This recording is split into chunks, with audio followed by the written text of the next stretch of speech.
À l'initiative du président de la République française Emmanuel Macron, le président de la République démocratique du Congo Félix Tshisekedi et de la République du Rwanda Paul Kagame se sont entretenus le mercredi 21 septembre 2022 à New York aux États-Unis. À l'issue de cet entretien qui s'est penché essentiellement sur la recrudescence des activités de violence meurtrières dans la partie est de la République démocratique du Congo, ces chefs d'État se sont donc engagés encore une fois d'apporter une solution coordonnée face à la menace portée par le groupe armé terroriste.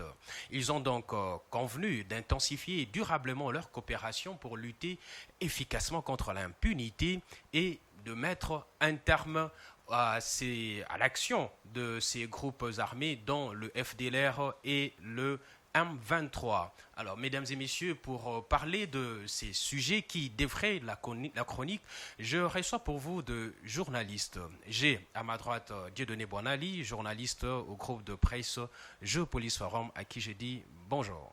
Bonjour Jojo Moulamba, bonjour à mon co-débatteur Pati Mukuna, merci de l'invitation encore une fois. Merci, très heureux de vous savoir présent dans ces plateaux. Et Pati Mukuna, vous avez été déjà salué par Dieudonné Boinali, c'est à mon tour de vous dire aussi bonjour, vous êtes chroniqueur international. Bonjour Jojo, et c'est réciproque pour Dieudonné Boinali, bonjour à vous fidèles téléspectateurs de Géo Presse, nous sommes là pour parler de l'actualité brûlante en République démocratique du Congo.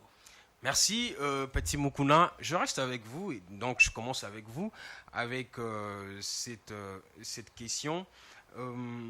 Les deux présidents congolais et rwandais se sont encore une fois rencontrés, et cette fois-ci c'est à New York, aux États-Unis, sous l'initiative du président de la République française Emmanuel Macron. Et c'était pour échanger autour des solutions à trouver face à la crise sécuritaire qui mine la partie est de la République démocratique du Congo. Mais malgré ces rencontres, les accords signés entre les deux pays, la feuille des routes signée entre les deux pays, la partie est de la RDC demeure toujours le ventre mou de la rébellion. Même la cité de Bunagana reste toujours occupée malgré la demande de retrait du groupe terroriste M23. Selon vous, est-ce que cette énième rencontre peut encore inspirer confiance et susciter l'espoir auprès des Congolais? Je dirais non. Pourquoi? Parce que c'est vrai, en politique, il n'y a pas de bonne foi. En réalité, la politique, il n'y a que les intérêts. Le Rwanda ne peut fléchir que devant soit une contrainte, soit devant une autre réalité, si possible. Aujourd'hui, Paul Kagame agit en regardant les intérêts de son pays, en regardant les ordres qu'il reçoit de ceux qui sont au-dessus de ces conflits. Parce qu'il ne faut pas oublier que ces conflits, il est tellement complexe que ça ne se limite pas au niveau de la volonté de Paul Kagame. Parce que s'il faut comprendre comment ces gens trouvent les armes, vous comprendrez que derrière, il y a des grandes puissances. Donc aujourd'hui, il ne faut pas se le cacher. De la même façon que nous avons le courage de dire que le Rwanda soutient le M23, ayons aussi le courage de dire que les grandes puissances soutiennent en fait l'insécurité à l'est de la RDC. C'est comme ça que nous arriverons peut-être à briser ces silences, parce qu'aujourd'hui, ils agissent au travers le Rwanda pour s'aimer les désordres. Aujourd'hui, qu'est-ce qui se passe? Il y a une cité, Bunagana, qui est entre les mains de rebelles, des M23, connus, soutenus, créés par le Rwanda, parce qu'il ne faut pas oublier qu'en amont, ces rebelles ont été déjà actifs et ils ont eu à occuper la ville de Goma par le passé. Ils ont eu à tuer même les militaires de la MONUSCO par le passé. C'est à cause d'un M23 que l'accord cadre d'Addis Abeba a été signé en 2013, parce que suite aux attaques de Goma, et c'est à cause d'un M23 qu'aujourd'hui nous sommes aussi en guerre. Comment est-ce que cette rébellion est allée se mettre en veilleuse? C'est parce que il y a eu quand même une coalition après la signature de l'accord cadre, et in fine, la paix a été négociée. Ils se sont dit que pour être en sécurité, nous devons aller vivre au Rwanda. Ça, c'est une clause. Oui, c'est important pourquoi je reviens sur ça. Allez-y, mais leur mise en veilleuse était conditionnée par le fait qu'ils devaient se retirer, aller vivre au Rwanda, et que le gouvernement congolais de l'époque devait verser des fonds pour leur viabilité au Rwanda. C'est-à-dire une enveloppe qui variait peut-être, je ne sais pas, entre 2 millions ou 3 millions chaque mois pour qu'ils puissent vivre. C'était en fait ça la clause qui n'était pas officialisée et dit publiquement au niveau de la presse. Aujourd'hui, ce groupe s'est réveillé, encore par la même gymnastique, créé, financé et produit par le Rwanda, mais cette fois-ci pour intercepter un projet. Parce qu'il faut aussi dire que pourquoi ils ont attaqué Bunagana, c'est pas au hasard. Parce que Bunagana, quand vous voyez l'emplacement géographique, d'habitude le MV3 attaque Goma, qui est tout près du Rwanda. Mais aujourd'hui, ils se sont décidés d'attaquer un point qui est au nord, à la frontière de l'Ouganda, et ça crée un triangle entre l'Ouganda, le Rwanda et la RDC. Pourquoi Bunagana? Parce que Bunagana, c'est la cité où va passer la route qui va relier l'Ouganda en passant par Bunagana pour chuter vers Goma. Donc quand vous quittez la frontière Kisoro de l'Ouganda, Bunagana, et vous chutez par Goma. C'est pour ça qu'ils ont pris Bunagana, pour arrêter le projet de la construction de cette route. Et même le jour de l'attaque, c'est le jour où le matériel de construction est arrivé à Bunagana que les M23 ont attaqué Bunagana. Donc c'est pour dire qu'ils sont en train d'attaquer un projet qui vise à unifier une route qui va quitter de l'Ouganda vers le Rwanda, vers le Goma, la ville de Goma. Pourquoi? Parce que le Rwanda, c'est un État qui vit du Congo. C'est comme le Nil, l'Égypte qui est dépendant du Nil. Le Rwanda, c'est un État qui vit du Congo. Qui tire son origine du lac Victoria, voilà. Et en passant par le Soudan. Dépendant du Congo comme État. En face de lui, il a pratiquement 4 provinces minières. Vous commencez par l'Ituri, vous descendez le Nord Kivu, le Sud Kivu et un peu le Maniema, qui ont comme porte de sortie le Rwanda. Donc, c'est un État qui vivait de la douane, qui vivait de la contrebande, qui vivait de tout ce qui venait de l'informel. Aujourd'hui, les deux États, le Rwanda, plutôt la RDC et l'Ouganda, sont en train de construire une route qui va appauvrir le Rwanda. Parce que tout va sortir maintenant par l'Ouganda. Donc il n'y a rien à espérer de cette énième rencontre. Il n'y a rien à espérer aussi longtemps que ce projet de la route Kisoro, Bunagana, Goma tient toujours et représente une menace perpétuelle pour le Rwanda. Déjà, ces deux États sont dans une relation belliqueuse entre l'Ouganda et le Rwanda. Et la route, malheureusement, longe la frontière rwandaise. Et le Rwanda ne voudra pas voir l'Ouganda, parce qu'il y a encore une clause sur cette route, c'est que c'est l'Ouganda qui va sécuriser la route. Oui, d'accord. Je vais revenir à vous. Puisque vous évoquez, on vient de parler de la cité de Bunagana, Dieudonné Boinali. Aujourd'hui, il n'est fait l'ombre d'aucun doute que la soudaine résurgence du mouvement terroriste M23 est également lié à des intérêts économiques et commerciaux qui s'échevauchent. Et il est même dit par certains analystes que le Rwanda et l'Ouganda peuvent prétendre avoir des intérêts légitimes en matière de sécurité au Congo. Et cependant, ils y ont aussi d'énormes intérêts financiers, notamment dans le secteur des industries extractives, ce qui contribue à leur rivalité. L'arc qui s'étend de Bunagana à la frontière ougandaise, à Goma, à la frontière rwandaise, en passant par Kanyabayonga, couvre une ceinture minière lucrative contenant certains des plus grands gisements de coltan du monde. Ces minéraux utilisés dans presque tous les appareils électroniques. La RDC, on est cité même, le premier producteur mondial de cobalt, ingrédient clé de batteries de voitures électriques. Mais dans tout ça, c'est la RDC qui perd?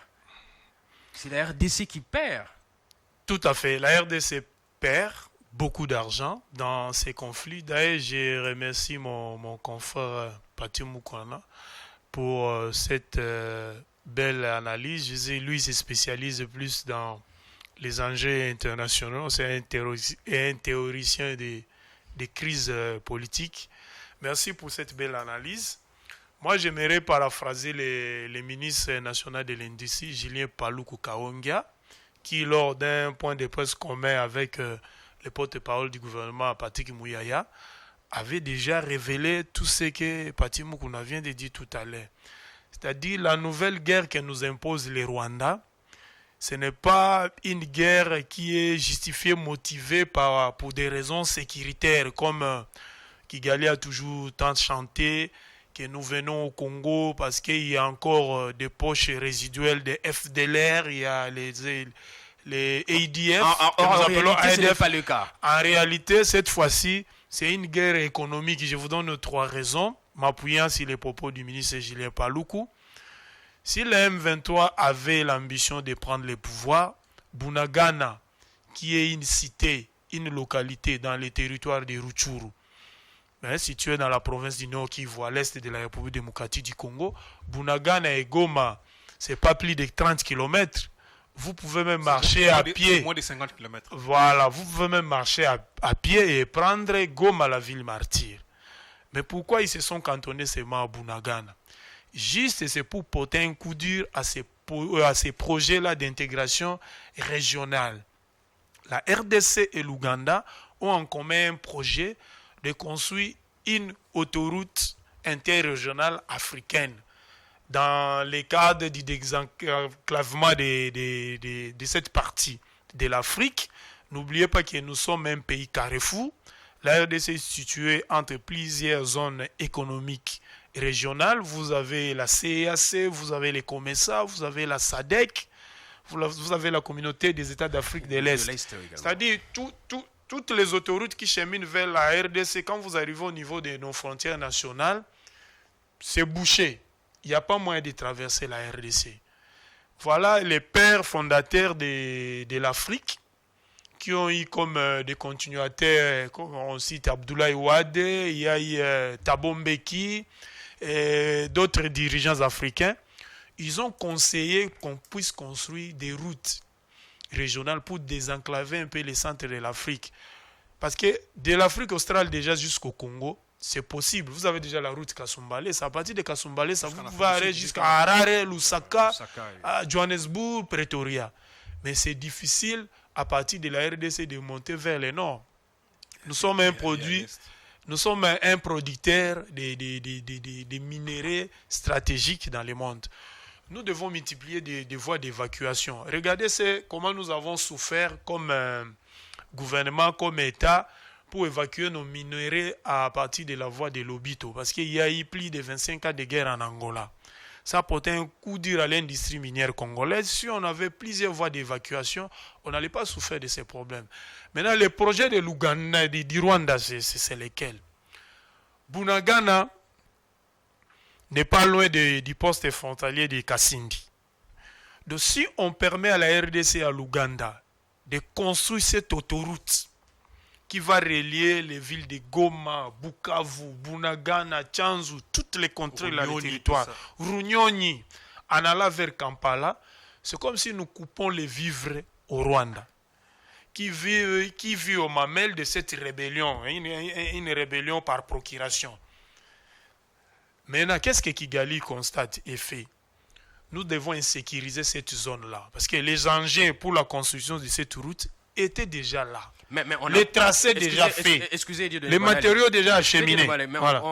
Il y a même certains experts en économie qui considèrent que cette insécurité a de répercussions négatives sur les activités économiques même du Rwanda, les exportations vers la République démocratique du Congo. Même du côté de la RDC, il y a des opérateurs économiques qui ne savent pas traverser la frontière pour aller de l'autre côté de l'Ouganda. Vous allez traverser comment? Il y a une rébellion entre guillemets qui a pris le contrôle avec l'aide de Kigali.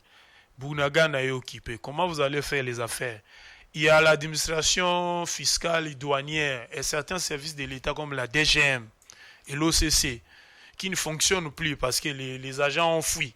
Ils ont refusé d'être gérés par une armée d'occupation. Formellement, ça ne marche pas, mais du côté informel, ils sont en train de puiser. Ça marche. On insécurise pour que les négoces, les commerces puissent toujours se faire par la voie de la frontière qui débirerait vers Goma. Tous ceux qui connaissent la ville de Goma, ils savent que nous avons une frontière vers les quartiers Birere en allant vers l'aéroport international de Goma. Donc les Rwandais nous imposent à ne commercer qu'avec Kigali. Donc il ne faut pas essayer d'ouvrir une autre voie commerciale avec l'Ouganda. Si nous parvenons à construire cette route, sur le plan stratégique, ça va aider les deux armées, l'armée ougandaise et l'armée congolaise, de se mouvoir, d'avoir une mobilité parce que les infrastructures seront modernes, ça sera facile de faire des interventions et de passer de l'autre côté de la frontière. Deuxièmement, les marchandises que nous expédions vers le Rwanda vont passer maintenant vers l'Ouganda. C'est un manque à gagner pour Kigali. Nous allons contourner tous les flux commerciaux vers Kampala et non Kigali. Voilà pourquoi on nous impose cette guerre. C'est une guerre économique et stratégique. Oui, c'est une guerre économique et stratégique. La RDC perd beaucoup sur le plan sécuritaire et sur le plan économique. Donc il y a une forte instabilité. Mais Pati Mukuna, la partie est de la RDC a été récemment placée sous l'état de siège. Donc il y a la province du Nord Kivu et celle de l'Ituri. Donc une mesure exceptionnelle pour permettre le retour de la paix durable dans la région. Mais est-ce que cet état de siège, d'une manière ou d'une autre, est venu déstabiliser ces routes clandestines dont parle la société civile qui quitte la RDC pour aller vers le Rwanda avec ses minerais? Est-ce que ça n'a pas permis à déstabiliser tout ça?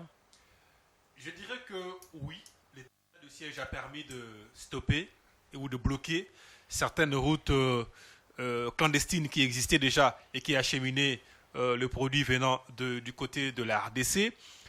L'état de siège a aussi diminué l'exercice de certains groupes armés qui augmentaient les négoces ou encore augmentaient l'exploitation artisanale de minerais, ça il faut avouer, parce que ça a été dit que certains chefs ont été tués, certains chefs se sont rendus, certains groupes ont été éteints parce que l'état de siège était en train de ravager et de le soumettre à la disparition. Même aujourd'hui, si on peut compter les groupes qui existent encore, on n'arrivera pas à 10. Je crois, il y a Codeco, il y a... Ouais, on peut compter juste... Les groupes les plus actifs, il y en a plus de 10. Il n'y en a plus de 10. Et pourtant, nous sommes partis des 140. Nous sommes partis des 140 vers 10. Ça veut dire qu'en diminuant le nombre de groupes armés, ça diminue aussi les commerces qui gravitaient autour de ces groupes armés. Donc,